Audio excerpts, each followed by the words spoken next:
کتاب میرداد کے باب 4 میں خوش آمدید۔ اس کا عنوان دلچسپ بھی ہے، حیران کرنے والا بھی ہے اور خوفزدہ کرنے والا بھی ہے، اور اس کا عنوان ہے کہ انسان پوتڑوں میں لپٹا ہوا ایک رب ہے۔ اب یہاں آپ کو بتاتے چلیں کہ پوتڑا دراصل اس کپڑے کو کہا جاتا ہے یا اس نہالچے کو کہا جاتا ہے جس میں جب کوئی بچہ پیدا ہو اور اس کو لپیٹ کے رکھا جائے تو وہ پوتڑے کہلاتے ہیں، جس میں اس کو صاف بھی کیا جاتا ہے اور اس کو آرام سے رکھا بھی جاتا ہے۔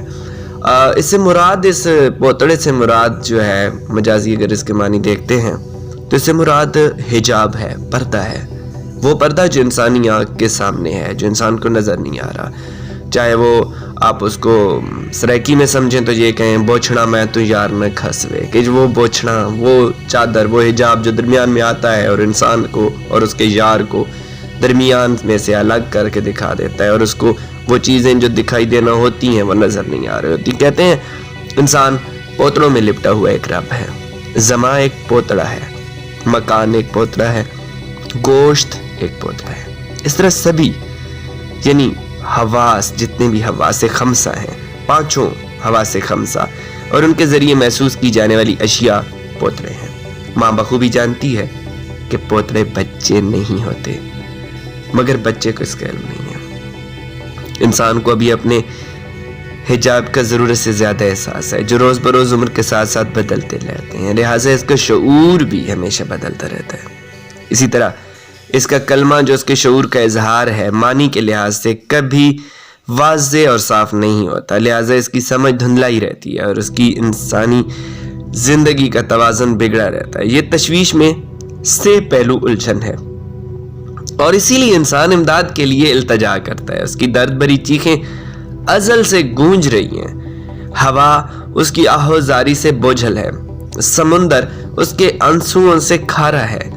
اس کی قبروں سے زمین میں شکنیں پڑی ہوئی ہیں،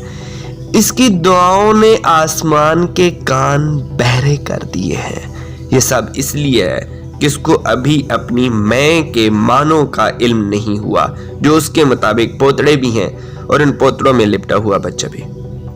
سامعین کرام، میرداد جب یہاں تک گفتگو کر لیتا ہے تو سارے دم بخود ہیں۔ میرداد کہتا ہے، میں کہتے ہوئے انسان کلمہ کو پھاڑ کر 2 کر دیتا ہے،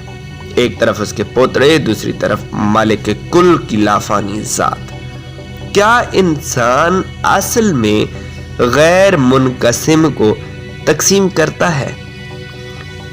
خدا نہ کرے ایسا ہو۔ غیر منقسم کو کوئی بھی طاقت تقسیم نہیں کر سکتی، ربی طاقت بھی نہیں۔ انسان کا کچا پن تقسیم کا تصور کرتا ہے، اور اس کے اندر کا بچہ کمر کس کر اس یقین سے کہ وہی میری ہستی کا دشمن ہے، لامحدود مختار کل کے خلاف جنگ پر آمادہ ہو جاتا ہے۔ اس غیر مساوی جنگ میں انسان اپنے گوشت کے چیتھڑے اڑا دیتا ہے اور اپنے خون کی ندیاں بہا دیتا ہے، جبکہ مالک کے کل جو اس کا باپ بھی اور ماں بھی اس کو محبت کی نگاہ سے دیکھتا رہتا ہے، کیونکہ وہ بخوبی جانتا ہے کہ انسان اپنے موٹے پردے ہی چاک کر رہا ہے